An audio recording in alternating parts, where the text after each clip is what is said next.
Well, after we split up, we were a bigger band than we were when we were playing shows because we never really played to many people. And a lot of people we played to didn't really like it because they didn't really know what we were doing.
Welcome to the Dreams of Consciousness podcast. If you'd be so kind, would you mind introducing yourself? Yeah, I'm Jim from I'm Monkey. I do vocals and I play the guitar. And Jim, How would you describe the music of Iron Monkey? It's been described as sludge metal or sludgecore or just sludge or sometimes doom sludge. And it's, I guess that style of music is a combination of doom metal and hardcore punk. And how do you feel about the term sludge? Some people don't like it. I'm kind of indifferent, but we've kind of described ourselves as that style of music from when we started doing the band in the first half, 94, 95, when we put the band together. So we've always used that tag to describe our music. So kind of sits with us fairly, suits us quite fine to use that descriptor. And I should mention that 94, 95, when you guys started, sludge wasn't as common or as widespread as it is now. And Iron Monkey were actually pioneers of a sort in the style. Yeah, well, we were the first band in UK, and as far as I know, in Europe to adopt that style of music. Certainly, we were the first band to do it. We were influenced by bands like I Hate God and Buzz Oven, Floor, and Grief. Although I wouldn't necessarily call Grief a sludge band. But as far as this country and outside of the States, I think we probably were the first band doing that kind of thing. What drew you to that style of music? What did you like about sludge? I don't know. Well, I mean, we're all from the hardcore punk scene originally. All the members of the band, certainly when we started, and we got into that. We came across that style through the hardcore scene, because I think, as far as I can remember, a lot of those bands that were doing that style were kind of attached to the hardcore scene rather than the metal scene. I seem to remember the first I Hate God album and like those early Buzz Oven 7 inches and, Grief, and, they were all coming from a hardcore punk perspective. And we were involved in that. So we were introduced to that style of music through that scene in particular. I don't think it really became like a more metalized or metallic thing, metal scene thing till, a bit further into the 90s. And we just wanted to do something that we were, we were into that kind of, into those records. And we wanted to do something that were, stood out a little bit. And and it suited us quite well. I spoke to somebody who wrote a book about doom metal and sludge metal, and one of the not priorities, but one of the intentions of a lot of those early sludge bands, or even a band like Black Flag, who started slowing down a lot, or a band like the Melvins, was a sense of provocation. While a lot of bands and a lot of the bands in their scene, like hardcore punk bands, were going fast, they decided to go in the opposite direction. Yeah, well, I think Flipper probably were the first band to do that, and I think they were journalists at the time were describing their sound as anti-hardcore, and so I think Flipper was the first band that were the first band were doing that as a provocation, and then obviously Flag was start slowing stuff down, and Melvins kind of picked that style up a little bit. And also, all the members in the band not all the members in the band necessarily, but like me, Johnny, and Doug from the original lineup, we were all into doom metal as well. The 80s doom metal bands, Vitus, Pentagram, Candlemass, Trouble, all those bands. But they're also there was almost like another wave of doom metal bands coming through in the early 90s. Penance, Solitude Eternus, bands like that. Bands on the Rise Above label, from the Lee from Cathedral's label. We were all kind of into that as well at the same time. So it was kind of, already being into the doom thing, and obviously from being from a hardcore punk background, it was an easy mix. It was a combination of those two things. We certainly didn't invent this style of music. But were you also interested in provocation, especially as at the time I think death metal and grindcore were still quite popular? Well, faster bands, basically. Depends what you mean by provocation. I mean, it's already that. I guess that those kind of especially the hardcore punk thing. That's a lot of it is about the punk rock. It's about provocation, and it depends whether you mean sonically provocative or when we used to play shows, when we were playing shows in the 90s. We were kind of a band that, we brought a lot of problems with us. We created quite a bit of chaos. We got banned from quite a few venues at the time. So I guess we were provocative in that way. And some of the artwork, it was considered provocative. So yeah, I guess on those levels, I guess we were quite provocative. But, there was a sense of humor with it as well. We were like in having fun with it at the same time. Pissing people off was kind of quite a fun pastime. Right. I mean, it seems like you did enjoy at least a little bit of antagonism towards the audience, or maybe expectations of. Yeah. I mean, Johnny certainly brought that. Like our original frontman, Johnny. I mean, he certainly brought that. It was like a fucking wild animal when we played live.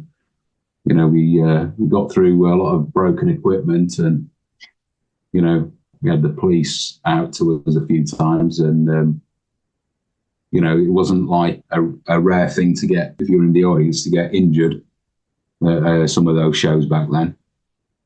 We had court cases as well, actually, from an altercation. One particular show in the 90s involving Johnny and some crowd members. Some guy got his head ripped open. So yeah, I mean, there was a lot of chaos surrounded the band, and just basically don't give a fuck attitude, which was a genuine. We wasn't like pretending not to give a fuck. We just really didn't give a shit. Nobody had jobs. We were, nobody had. We were pretty irresponsible, and we just went for it. So that created some pretty memorable shows and a little bit of lore behind the band. Yeah, I'm curious, in those early years, who were your peers and who were the bands that you played shows with? Well, as I said, we started off playing with we played with hardcore punk bands sort of quite a lot, and some bands that kind of maybe just slightly fit out, just slightly outside of that scene. I think we probably played with a few noise rock bands and some. We played with power electronic and noise bands as well. Because I guess we fit into a couple of different scenes, and I think we started playing with doom bands not long after that. We used to play a lot of shows with a Welsh doom band called Acrimony, and we played shows with bands like Orange Goblin and Mourn and Blessed Realm as well, and a few others that I can't really remember. So we played with all different kinds of bands, really. Also, we played with bands like Zeke.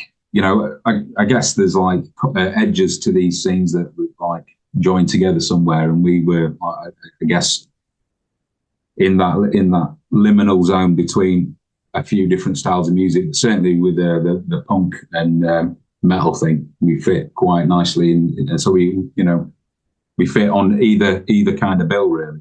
Sure. These days, do you play with more sludge bands?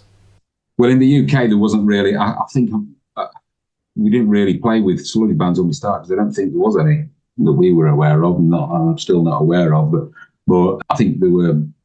I guess a few years later, there were a few bands that were influenced by us. I guess Charging, Raging Speed on. I think we played some shows. I think we played some shows there, and I mean we played with the Melvins. But I wouldn't say there wasn't a scene like a scene with a bunch of bands playing our style of thing, really. We didn't play a bill of sludge bands. We never did that. I mean, currently there's such a big sludge scene that you would be able to do like a whole bill or even a whole tour of sludge bands. Is that something, or even like a festival, a sludge festival? Is that something you'd be into? Well, or do you like mixing and matching with different kinds of bands? Well, I kind of like mixing and matching. I mean, it depends what you mean. I don't really care who we play with particularly. It's always good to play with bands that you like. Then again, I wouldn't really want to spend the whole evening watching one sludge band after the other, particularly. That's kind of that bore the fuck out of me, to be honest with you. A lot of these bands these days, a lot of these bands kind of sound the same. as opposed to when this scene was a little bit younger.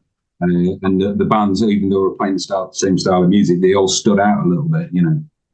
So the scenes become more homogenous, don't they, as they progress and as over the years. I mean, in fairness, any band that you would see or play with these days probably grew up on Iron Monkey or were influenced by Iron Monkey in some way, right? It must be strange to see your offspring. Yeah, well, I mean, I didn't. Yeah, I mean, it was kind of strange. I mean, when I left the band in 1999, and I was done with the band, and it wasn't, you know, in the same year the band was completely split up, and I just really didn't pay attention to that kind of music. Certainly not sludge for a long time, and it was in more recent years where people had kind of noticed that people were mentioning the band's name quite a bit. For sure, we were a bigger band, even though we were on a year rate. We were sure we were a bigger band now. You know, well, after we split up, we were a bigger band than we were when we were playing shows, because we never really played to many people, and a lot of people we played to didn't really like it because they didn't really know what we were doing. Yeah. The biggest show we played in the first phase of the band was like the Dynamo Festival. We played on one of the stages of the Dynamo Festival, and I think that was maybe 1999, I think. But like, you know, we played to a few hundred people then, and there was probably a handful of people, 10 people in the crowd that actually liked it. You know, so, but yeah, I guess I have heard some very similar riffing and you know, styles to our band, but then again, people could say that about Iron Monkey with like I Hate God, you know. It's an very easy comparison to make, and that was our, you know, we wanted to kind of sound, when we started, we wanted to kind of sound like I Hate God and Buzz Oben and these bands, you know. We want to do something similar to them, so I guess it, you know, that goes around, don't it?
let's jump forward to the present.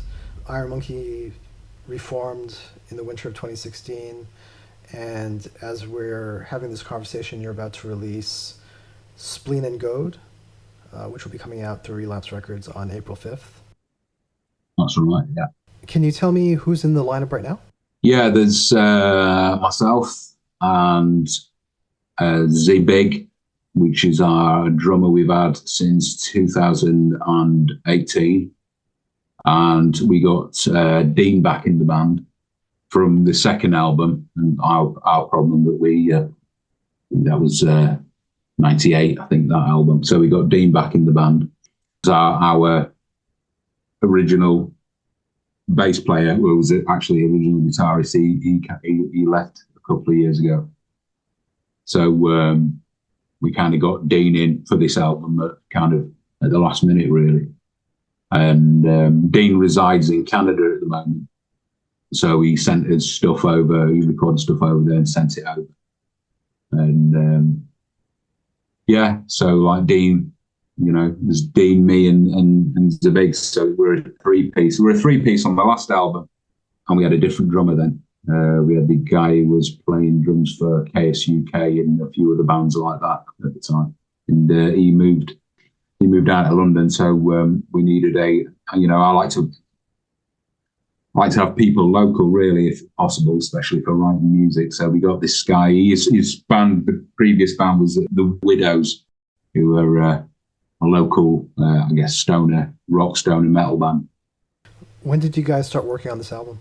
Well, funnily enough, these songs are quite on this new album are quite old, because straight off the back of the release of the last album, which came out towards the end of 2017, we started writing, I guess, in 2018. The bulk of the songs were written in 2018 and some in 2019. And we had the intention of getting in the studio and just knocking another record out. And it's taken us about 6 years to do that because of so many issues that the band have had. So many problems. I think about 3 times we'd kind of attempted to get in there and start demoing tracks up. And just a series of one problem stacked on top of another, whether that was like people, funerals or like, having to, hospitals and people being sick and injuries and financial problems and fucking everything that you could imagine. I don't even want to start going into all that stuff, but it stopped us. Obviously, the lockdown as well. We've had a couple of lockdowns and like, everything that you could imagine was thrown at this record to stop it coming out. So we managed to get our shit together and get it sorted last year, and here we are. But yeah, it's taken a long time. So these songs are actually quite old. This is the old material for us, really. It sounds like you guys started work on this almost immediately after the last album was released. Yeah, that's right. Yeah. Was your plan originally to be quite active? Yeah, the whole point. Yeah, we was like off the back of the last album, 913. We planned to do a bunch of shit, but lots of fucking band. Like everything that you can imagine, which I'm not going to go into detail, but just everything that you can imagine to stop a band functioning will, happen. And so there were huge gaps in between us getting stuff organised because, like, as try as much as we wanted to, there were just too many things in the way. So, the band we never, we had the intention of stopping doing it. It was just really difficult just to fucking do it. But I personally treated it like I'm doing this regardless. I don't give a shit how fucking difficult it is. And, and props really to our engineer producer Johnny Carter at the studio. He kept the band going. He kept things running. That's Johnny from if you remember the band Pitch Shifter. Yeah, absolutely. Yeah, he was like the glue that stuck us all together. Really, without him we would have been fucked. So can't say enough about the guy, really. I do want to speak about working with Johnny and how you recorded this album. I'm curious about your songwriting. How does an Iron Monkey song start these days? And who does it start with? It usually starts with me. It usually starts with me. I've got a little setup at home, simple setup up at home, and I'll just bash riffs out on the guitar, and just record them onto my phone, and kind of work out a rough song. I'll go into the rehearsal room, and I'll show it to the drummer, and we'll work on beats, rhythms, and then I'll take it away and kind of arrange it a bit more cohesively. Lyrics come a little bit later, but I've always got like a surplus of lyrics, and I'm always writing stuff down. Then I'll kind of fit the lyrics where they need to go. And as far as the vocals, I do the vocals fresh when we're recording the record. I mean, I know where I'm singing in my head, but I never actually do that in the rehearsal room. That's the first time I hear my vocals is when we're recording the record, which is a bit of a unusual way to do things. But I quite like doing it that way because it gives it a little bit of chaos in our sound, because it's almost like, there's a little bit of ad-libbing in there, right, to be honest with you, with the vocals. Yeah. There's a little bit of freeness in there. Do you find that it keeps your approach fresher and maybe more urgent, as opposed to rehearsing over and over and over again? Yeah, I guess so.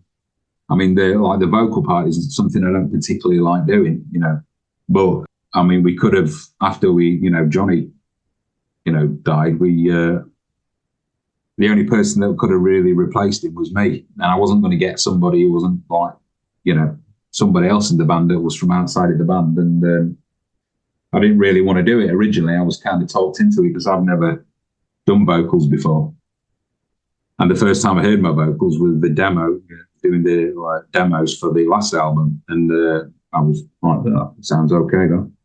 And I think they fit the band, I'm not trying to emulate his style, but it's in the style of that kind of music. And I think it kind of works okay. Yeah. Well, what's the most challenging thing about doing vocals for you?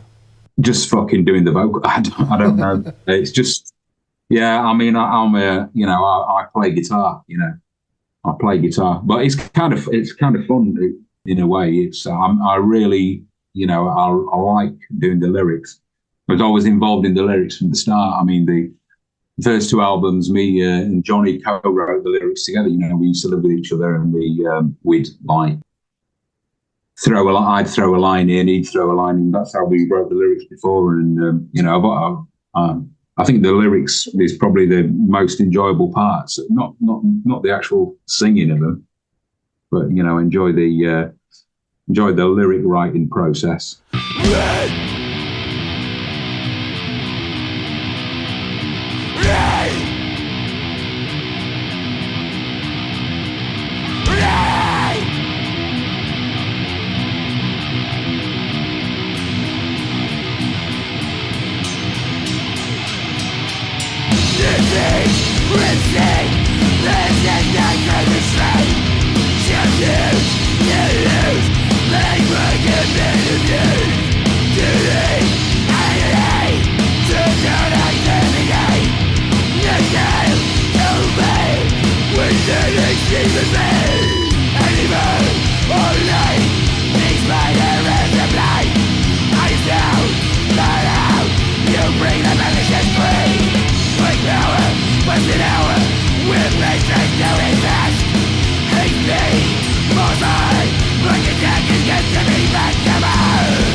So, as you mentioned, you recorded this with Johnny Carter at Moot Group Studios in Nottingham.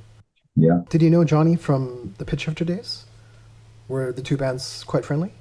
I knew a couple of the guys from Pitch Shifter. I met Johnny properly later, because he's had a studio rehearsal rooms for about 20 odd years, and I've been down there with other bands to record. I mean, from the 90s, I knew a couple of guys at Pitch Shifter, but Johnny I kind of became more familiar with later on. So yeah, he's a great guy. What would you say Johnny Carter brought to the sound, or brings to Iron Monkey sound?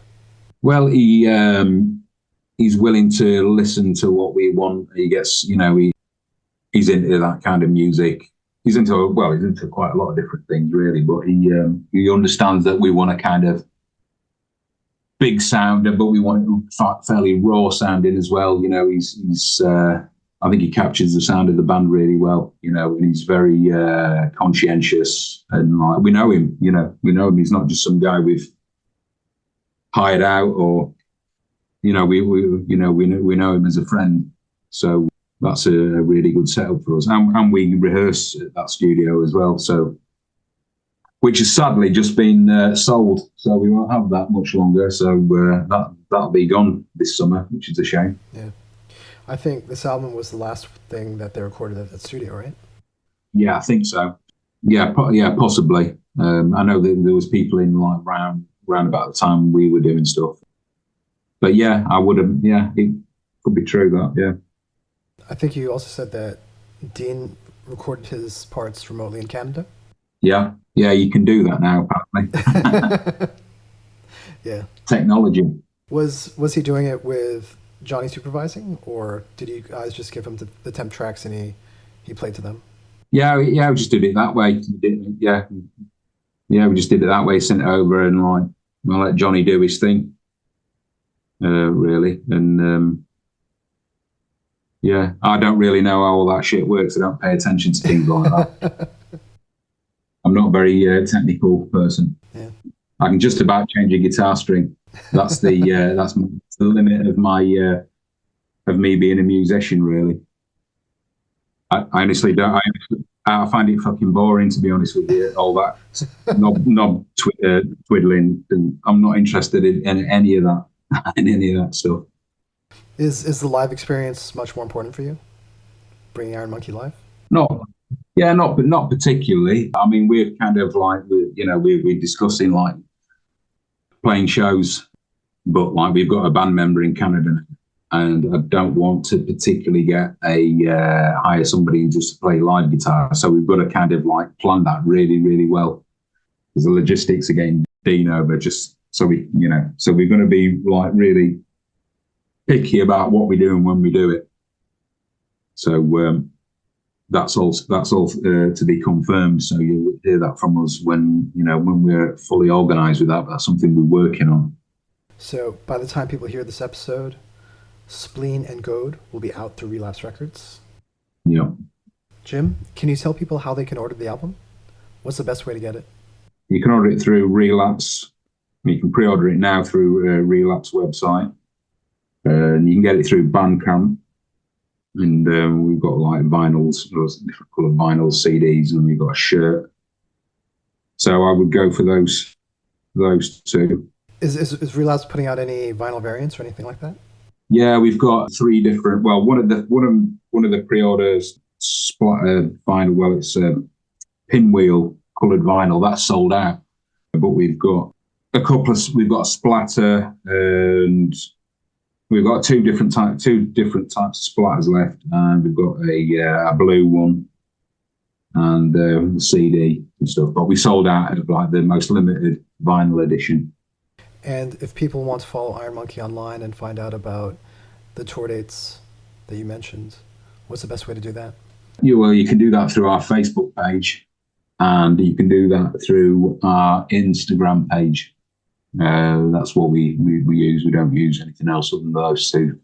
Yeah, so the Insta is Iron Monkey Sludge, and you can find us through Facebook easily. Type in the band. Very cool. Is there anything else you want to say? No, I can't think of anything. Thanks for the question. Thank you, Jim. I appreciate it. No problem.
Gurges.